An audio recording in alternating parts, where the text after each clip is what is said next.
Bani Hashim Abbas, shelter of Zainab Abbas. Ya Abbas, oh Ya Abbas, Ya Abbas, oh Ya Abbas. Qamar Bani Hashim Abbas, shelter of Zainab Abbas. Qamar Bani Hashim Abbas, shelter of Zainab Abbas. Ya Abbas, oh Ya Abbas, Ya Abbas, oh Ya Abbas. Ya Abbas, oh Ya Abbas, Ya Abbas, oh Ya Abbas. Bride of Amirul Mu'mineen, Lion of Ummul Baneen. Bride of Amirul Mu'mineen, Lion of Ummul Baneen. Bride of Amirul Mu'mineen, Lion of Ummul Baneen. Bride of Amirul Mu'mineen, Lion of Ummul Baneen. Lion of Ummul Baneen. Who can be brave as you, Mawla? Who can be brave as you, Mawla? Who can your loyalty surpass? Who can be brave as you, Mawla? Who can your loyalty surpass? Ya Abbas, oh Ya Abbas, Ya Abbas, oh Ya Abbas. Ya Abbas, oh Ya Abbas, Ya Abbas, oh Ya Abbas. You are the Ghazi of Al-Qamar, the ultimate Sultan of Wafa. You are the Ghazi of Al-Qamar, the ultimate Sultan of Wafa. You are the Ghazi of Al-Qamar, the ultimate Sultan of Wafa. You are the Ghazi of Al-Qamar, the ultimate Sultan of Wafa. The ultimate Sultan of Wafa. You are the Qamar Bani Hashim. You are the Qamar Bani Hashim. Who can match your strength and class? You are the Qamar Bani Hashim. Who can match your strength and class? Ya Abbas, oh Ya Abbas, Ya Abbas, oh Ya Abbas. Qamar Bani Hashim Abbas, shelter of Zainab Abbas. Qamar Bani Hashim Abbas, shelter of Zainab Abbas. No scholar in history could fathom your mystery. No scholar in history could fathom your mystery. No scholar in history could fathom your mystery. No scholar in history could fathom your mystery. Could fathom your mystery. Firm as iron, soft as snow. Firm as iron, soft as snow. Sher jari qalbe hassas. Firm as iron, soft as snow. Sher jari qalbe hassas. Ya Abbas, oh Ya Abbas, Ya Abbas, oh Ya Abbas. Qamar Bani Hashim Abbas, shelter of Zainab Abbas. Ya Abbas, oh Ya Abbas, Ya Abbas, oh Ya Abbas. One Abbas Karbala versus all of Ashqiya. One Abbas Karbala versus all of Ashqiya. One Abbas Karbala versus all of Ashqiya. One Abbas Karbala versus all of Ashqiya. Versus all of Ashqiya. Kujahi of Imam Zama. Kujahi of Imam Zama. Kuja the Shar of Jinn wan Nas. Kujahi of Imam Zama. Kuja the Shar of Jinn wan Nas. Ya Abbas, oh Ya Abbas, Ya Abbas, oh Ya Abbas, Ya Abbas, oh Ya Abbas, Ya Abbas, oh Ya Abbas. Said Abbas unto Hussein, with you Mawla till the end. Said Abbas unto Hussein, with you Mawla till the end. Said Abbas unto Hussein, with you Mawla till the end. Said Abbas unto Hussein, with you Mawla till the end. With you Mawla till the end. In this Laylatul Ashura,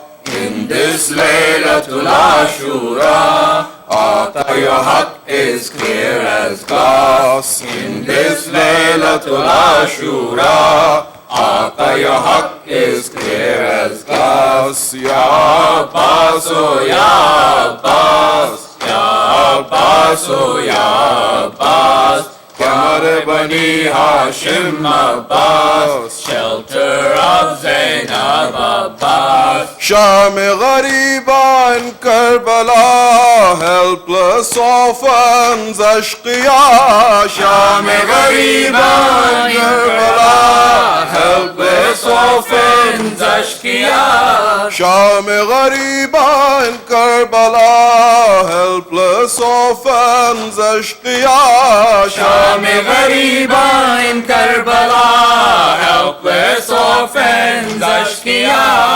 Helpless orphans Ashqiya. Where are you, Ammu Ghazi? Where are you, Ammu Ghazi? Cry Sakina, hai pyas. Where are you, Ammu Ghazi? Cry Sakina, hai pyas. Ya Abbas, oh Ya Abbas, Ya Abbas, oh Ya Abbas. Qamar Bani Hashim Abbas, shelter of Zainab Abbas. Ya Abbas, oh Ya Abbas, Ya Abbas, oh Ya Abbas. Ya Hussein, Ya Hussein.